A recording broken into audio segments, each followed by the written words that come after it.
Start. प्रत्युत्तरदाता Subhash Chandra Agarwal ने times of India में छपी इस समाचार पर कि एक केंद्रीय मंत्री ने अपने एक न्यायिक निर्णय को प्रभावित करने के लिए अपने अधिवक्ता के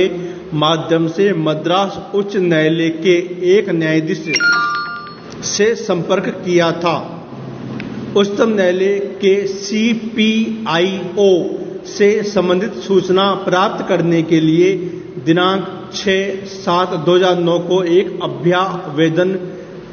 आवेदन किया, जिसे अस्वीकार कर दिया गया।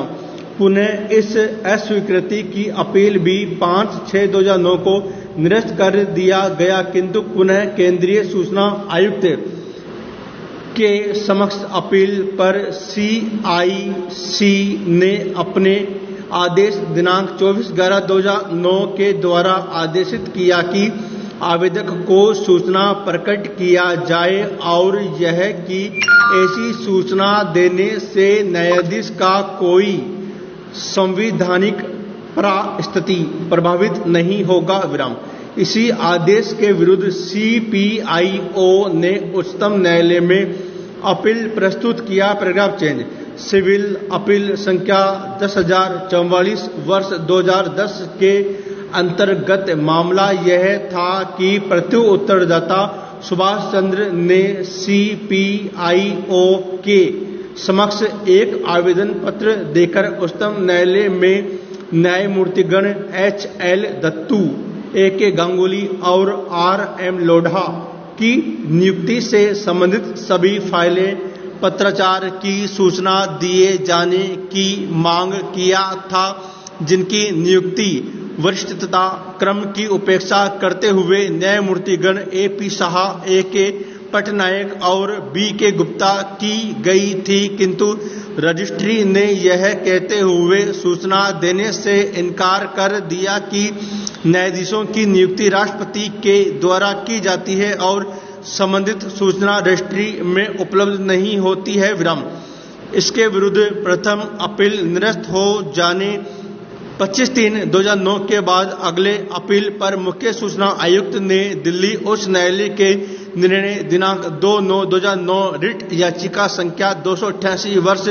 2009 CPIO SCI बनाम सुभाष चंद्र बोस और एक अन्य में तथा SP गुप्ता बनाम भारत संघ 1981 में दिए उच्चतम न्यायालय के निर्णय पर विश्वास व्यक्त करते हुए अपील अनुज्ञात किया और आवेदक को उसके द्वारा मांगी गई सूचना प्रदान करने का निर्देश दिया।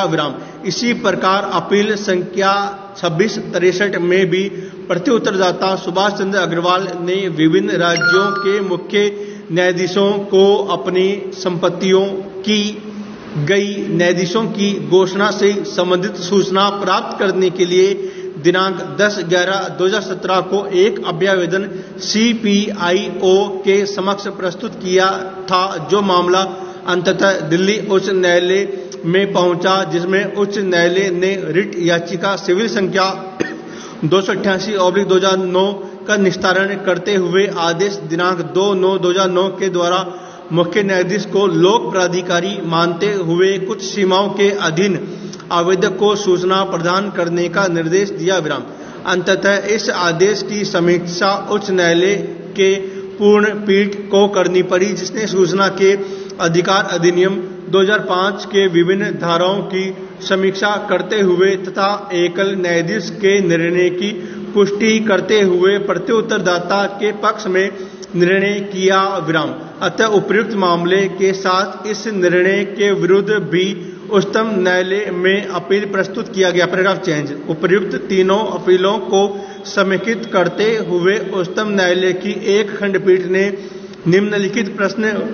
विरचित कर उसे संविधान पीठ के द्वारा विनिश्चित किए जाने हेतु निर्देशित किया, जिस पर इस संविधान पीठ ने निर्णय दिया। Paragraph change. क्या न्यायपालिका की स्वतंत्रता का सिद्धांत चाही गई सूचना को सार्वजनिक किए जाने से प्रतिबंधित किए जाने की आवश्यकता है और ऐसा किया जाना समय की